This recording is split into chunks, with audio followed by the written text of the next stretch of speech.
Dès les premiers jours, on avait étalé les présences des commerçants, ils sont beaucoup plus distants. On avait demandé aux gens de ne plus toucher la marchandise et c'est très respecté. Et voilà.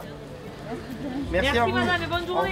À la suite du marché du 5 avril, Madame la Préfète nous a demandé d'améliorer ces dispositions et nous l'avons fait bien volontiers. Qu'est-ce que nous avons fait?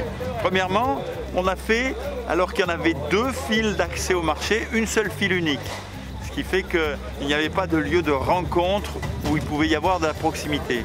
Ensuite, on a demandé aux commerçants de se mobiliser pour servir plus vite. C'est-à-dire qu'il y ait au minimum 2 commerçants par étal.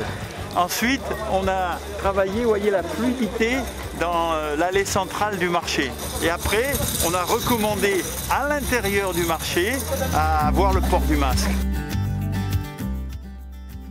Il est important d'abord pour les Agenais et les Agenaises. Vous êtes dans un quartier qui s'appelle le quartier du Pin, mais aussi la Villette, mais aussi le quartier du Sacré-Cœur, mais aussi toute la partie qui est du côté de la gare. C'est une partie très peuplée de la ville.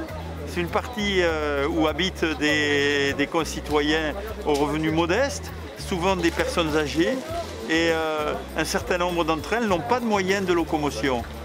Et avec un réseau de bus qui aujourd'hui est réduit au minimum. Le marché du pain, pour eux, c'est pas une balade, c'est un service alimentaire absolument indispensable.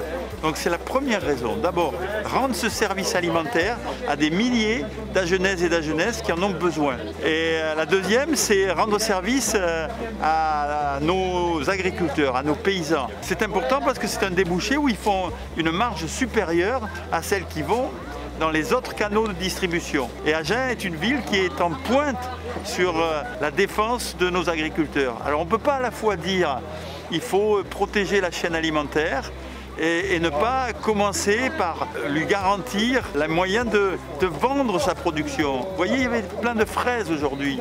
Ces fraises, elles sont magnifiques aujourd'hui. Comment elles seront dans 3 ou 4 jours? Donc elles ont besoin d'être vendues. Et donc voilà pourquoi nous tenons à ce que ce marché soit ouvert, bien entendu, aux conditions de sécurité qui nous sont demandées par la préfecture.